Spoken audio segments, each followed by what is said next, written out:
ওং শাম শনিশ্চরায় নমঃ। নমস্কার দর্শক বন্ধুরা, আবার হাজির হয়েছি নতুন একটি মন্ত্রের ভিডিও নিয়ে। বন্ধুরা, আজ শনিবার, আজ গ্রহরাজ শনিদেবের বিশেষ আরাধনার দিন। এই দিন আপনারা শনিদেবের উদ্দেশ্যে ভক্তিমূলক যাই করবেন, শনিদেব তাতেই প্রসন্ন হয়ে আপনার সকল বাধা দূর করবেন।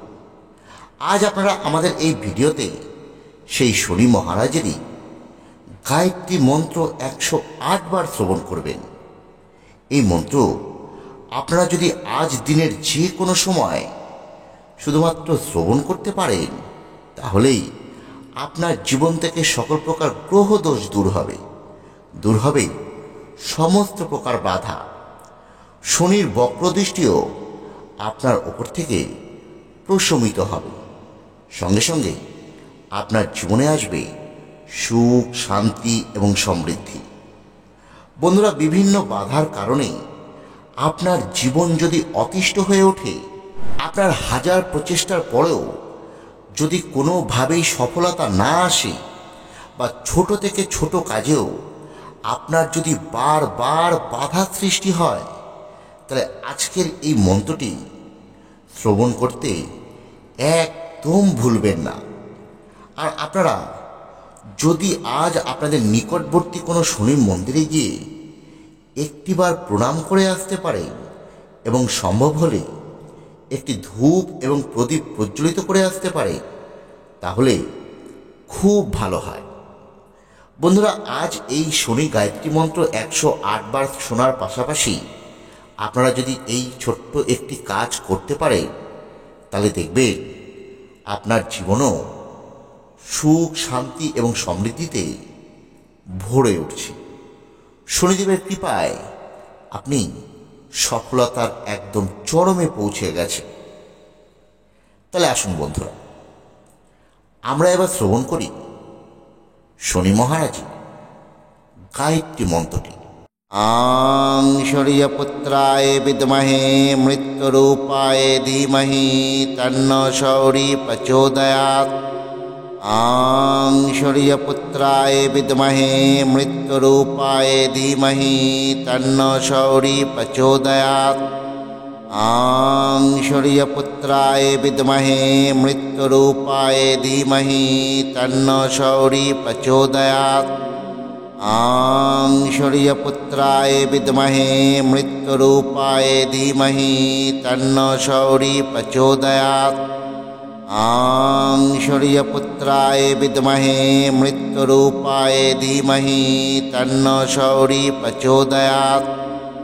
আং শৌর্যপুত্রায় বিদ্মহে মৃত্যুরূপায় ধীমহি তন্ন শৌরি প্রচোদয়াৎ।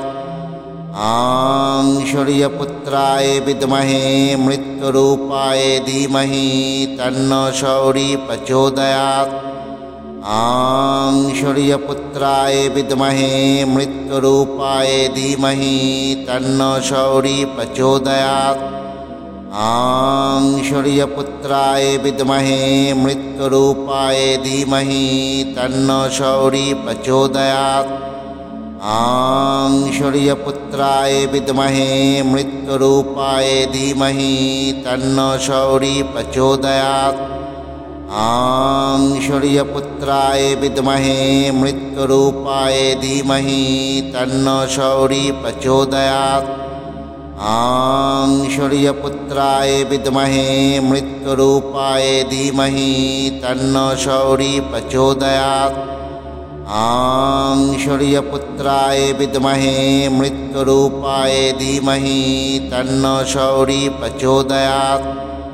আং শৌর্যপুত্রায় বিদ্মহে মৃত্যুরূপায় ধীমহি তন্ন শৌরি প্রচোদয়াৎ। আং শৌর্যপুত্রায় বিদ্মহে মৃত্যুরূপায় ধীমহি তন্ন শৌরি প্রচোদয়াৎ। আং শৌর্যপুত্রায় বিদ্মহে মৃত্যুরূপায় ধীমহি তন্ন শৌরি প্রচোদয়াৎ। আং শৌর্যপুত্রায় বিদ্মহে মৃত্যুরূপায় ধীমহি তন্ন শৌরি প্রচোদয়াৎ। आं शौर्यपुत्राय विद्महे मृत्युरूपाय धीमहि तन्नो शौरी प्रचोदयात्। आं शौर्यपुत्राय विद्महे मृत्युरूपाय धीमहि तन्नो शौरी प्रचोदयात्। आं शौर्यपुत्राय विद्महे मृत्युरूपाय धीमहि तन्नो शौरी प्रचोदयात्। आं शौर्यपुत्राय विद्महे मृत्युरूपाय धीमहि तन्नो शौरी प्रचोदयात्। आं शौर्यपुत्राय विद्महे मृत्युरूपाय धीमहि तन्नो शौरी प्रचोदयात्। आं शौर्यपुत्राय विद्महे मृत्युरूपाय धीमहि तन्नो शौरी प्रचोदयात्। आं शौर्यपुत्राय विद्महे मृत्युरूपाय धीमहि तन्नो शौरी प्रचोदयात्। आं शौर्यपुत्राय विद्महे मृत्युरूपाय धीमहि तन्नो शौरी प्रचोदयात्। आं शौर्यपुत्राय विद्महे मृत्युरूपाय धीमहि तन्नो शौरी प्रचोदयात्। आं शौर्यपुत्राय विद्महे मृत्युरूपाय धीमहि तन्नो शौरी प्रचोदयात्। आं शौर्यपुत्राय विद्महे मृत्युरूपाय धीमहि तन्नो शौरी प्रचोदयात्। आं शौर्यपुत्राय विद्महे मृत्युरूपाय धीमहि तन्नो शौरी प्रचोदयात्। आं शौर्यपुत्राय विद्महे मृत्युरूपाय धीमहि तन्नो शौरी प्रचोदयात्। आं शौर्यपुत्राय विद्महे मृत्युरूपाय धीमहि तन्नो शौरी प्रचोदयात्। आं शौर्यपुत्राय विद्महे मृत्युरूपाय धीमहि तन्नो शौरी प्रचोदयात्। आं शौर्यपुत्राय विद्महे मृत्युरूपाय धीमहि तन्नो शौरी प्रचोदयात्। आं शौर्यपुत्राय विद्महे मृत्युरूपाय धीमहि तन्नो शौरी प्रचोदयात्। आं शौर्यपुत्राय विद्महे मृत्युरूपाय धीमहि तन्नो शौरी प्रचोदयात्। आं शौर्यपुत्राय विद्महे मृत्युरूपाय धीमहि तन्नो शौरी प्रचोदयात्। आं शौर्यपुत्राय विद्महे मृत्युरूपाय धीमहि तन्नो शौरी प्रचोदयात्। आं शौर्यपुत्राय विद्महे मृत्युरूपाय धीमहि तन्नो शौरी प्रचोदयात्। आं शौर्यपुत्राय विद्महे मृत्युरूपाय धीमहि तन्नो शौरी प्रचोदयात्। आं शौर्यपुत्राय विद्महे मृत्युरूपाय धीमहि तन्नो शौरी प्रचोदयात्। आं शौर्यपुत्राय विद्महे मृत्युरूपाय धीमहि तन्नो शौरी प्रचोदयात्। आं शौर्यपुत्राय विद्महे मृत्युरूपाय धीमहि तन्नो शौरी प्रचोदयात्। आं शौर्यपुत्राय विद्महे मृत्युरूपाय धीमहि तन्नो शौरी प्रचोदयात्। आं शौर्यपुत्राय विद्महे मृत्युरूपाय धीमहि तन्नो शौरी प्रचोदयात्। आं शौर्यपुत्राय विद्महे मृत्युरूपाय धीमहि तन्नो शौरी प्रचोदयात्। आं शौर्यपुत्राय विद्महे मृत्युरूपाय धीमहि तन्नो शौरी प्रचोदयात्। आं शौर्यपुत्राय विद्महे मृत्युरूपाय धीमहि तन्नो शौरी प्रचोदयात्। आं शौर्यपुत्राय विद्महे मृत्युरूपाय धीमहि तन्नो शौरी प्रचोदयात्। आं शौर्यपुत्राय विद्महे मृत्युरूपाय धीमहि तन्नो शौरी प्रचोदयात्। आं शौर्यपुत्राय विद्महे मृत्युरूपाय धीमहि तन्नो शौरी प्रचोदयात्।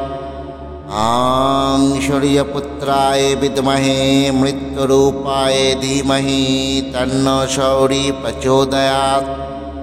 आं शौर्यपुत्राय विद्महे मृत्युरूपाय धीमहि तन्नो शौरी प्रचोदयात्। आं शौर्यपुत्राय विद्महे मृत्युरूपाय धीमहि तन्नो शौरी प्रचोदयात्। आं शौर्यपुत्राय विद्महे मृत्युरूपाय धीमहि तन्नो शौरी प्रचोदयात्। आं शौर्यपुत्राय विद्महे मृत्युरूपाय धीमहि तन्नो शौरी प्रचोदयात्। आं शौर्यपुत्राय विद्महे मृत्युरूपाय धीमहि तन्नो शौरी प्रचोदयात्। आं शौर्यपुत्राय विद्महे मृत्युरूपाय धीमहि तन्नो शौरी प्रचोदयात्। आं शौर्यपुत्राय विद्महे मृत्युरूपाय धीमहि तन्नो शौरी प्रचोदयात्। आं शौर्यपुत्राय विद्महे मृत्युरूपाय धीमहि तन्नो शौरी प्रचोदयात्। आं शौर्यपुत्राय विद्महे मृत्युरूपाय धीमहि तन्नो शौरी प्रचोदयात्।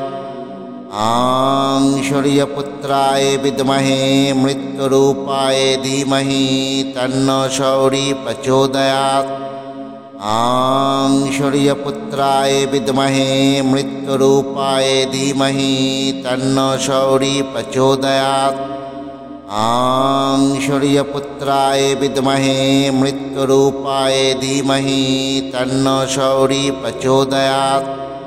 आं शौर्यपुत्राय विद्महे मृत्युरूपाय धीमहि तन्नो शौरी प्रचोदयात्। आं शौर्यपुत्राय विद्महे मृत्युरूपाय धीमहि तन्नो शौरी प्रचोदयात्। आं शौर्यपुत्राय विद्महे मृत्युरूपाय धीमहि तन्नो शौरी प्रचोदयात्।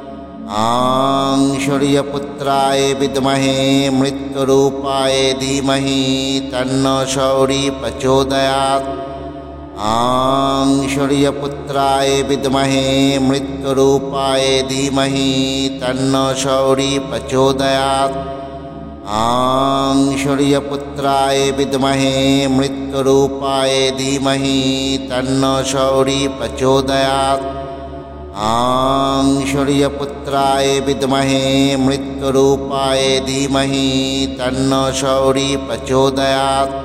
आं शौर्यपुत्राय विद्महे मृत्युरूपाय धीमहि तन्नो शौरी प्रचोदयात्। आं शौर्यपुत्राय विद्महे मृत्युरूपाय धीमहि तन्नो शौरी प्रचोदयात्। आं शौर्यपुत्राय विद्महे मृत्युरूपाय धीमहि तन्नो शौरी प्रचोदयात्। आं शौर्यपुत्राय विद्महे मृत्युरूपाय धीमहि तन्नो शौरी प्रचोदयात्। आं शौर्यपुत्राय विद्महे मृत्युरूपाय धीमहि तन्नो शौरी प्रचोदयात्। आं शौर्यपुत्राय विद्महे मृत्युरूपाय धीमहि तन्नो शौरी प्रचोदयात्। आं शौर्यपुत्राय विद्महे मृत्युरूपाय धीमहि तन्नो शौरी प्रचोदयात्। आं शौर्यपुत्राय विद्महे मृत्युरूपाय धीमहि तन्नो शौरी प्रचोदयात्। आं शौर्यपुत्राय विद्महे मृत्युरूपाय धीमहि तन्नो शौरी प्रचोदयात्। आं शौर्यपुत्राय विद्महे मृत्युरूपाय धीमहि तन्नो शौरी प्रचोदयात्। आं शौर्यपुत्राय विद्महे मृत्युरूपाय धीमहि तन्नो शौरी प्रचोदयात्।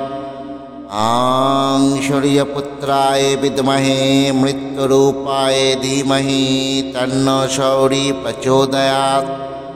आं शौर्यपुत्राय विद्महे मृत्युरूपाय धीमहि तन्नो शौरी प्रचोदयात्। आं शौर्यपुत्राय विद्महे मृत्युरूपाय धीमहि तन्नो शौरी प्रचोदयात्।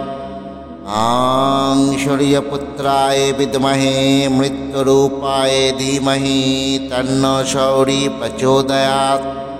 आं शौर्यपुत्राय विद्महे मृत्युरूपाय धीमहि तन्नो शौरी प्रचोदयात्। आं शौर्यपुत्राय विद्महे मृत्युरूपाय धीमहि तन्नो शौरी प्रचोदयात्। आं शौर्यपुत्राय विद्महे मृत्युरूपाय धीमहि तन्नो शौरी प्रचोदयात्। आं शौर्यपुत्राय विद्महे मृत्युरूपाय धीमहि तन्नो शौरी प्रचोदयात्। आं शौर्यपुत्राय विद्महे मृत्युरूपाय धीमहि तन्नो शौरी प्रचोदयात्। आं शौर्यपुत्राय विद्महे मृत्युरूपाय धीमहि तन्नो शौरी प्रचोदयात्।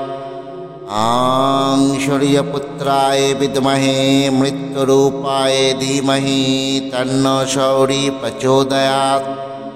आं शौर्यपुत्राय विद्महे मृत्युरूपाय धीमहि तन्नो शौरी प्रचोदयात्। आं शौर्यपुत्राय विद्महे मृत्युरूपाय धीमहि तन्नो शौरी प्रचोदयात्। आं शौर्यपुत्राय विद्महे मृत्युरूपाय धीमहि तन्नो शौरी प्रचोदयात्। आं शौर्यपुत्राय विद्महे मृत्युरूपाय धीमहि तन्नो शौरी प्रचोदयात्। आं शौर्यपुत्राय विद्महे मृत्युरूपाय धीमहि तन्नो शौरी प्रचोदयात्। आं शौर्यपुत्राय विद्महे मृत्युरूपाय धीमहि तन्नो शौरी प्रचोदयात्। आं शौर्यपुत्राय विद्महे मृत्युरूपाय धीमहि तन्नो शौरी प्रचोदयात्। आं शौर्यपुत्राय विद्महे मृत्युरूपाय धीमहि तन्नो शौरी प्रचोदयात्। आं शौर्यपुत्राय विद्महे मृत्युरूपाय धीमहि तन्नो शौरी प्रचोदयात्। आं शौर्यपुत्राय विद्महे मृत्युरूपाय धीमहि तन्नो शौरी प्रचोदयात्। आं शौर्यपुत्राय विद्महे मृत्युरूपाय धीमहि तन्नो शौरी प्रचोदयात्।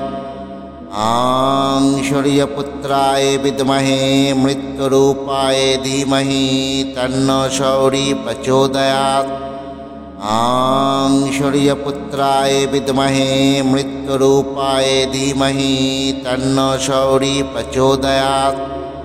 आं शौर्यपुत्राय विद्महे मृत्युरूपाय धीमहि तन्नो शौरी प्रचोदयात्। आं शौर्यपुत्राय विद्महे मृत्युरूपाय धीमहि तन्नो शौरी प्रचोदयात्। आं शौर्यपुत्राय विद्महे मृत्युरूपाय धीमहि तन्नो शौरी प्रचोदयात्।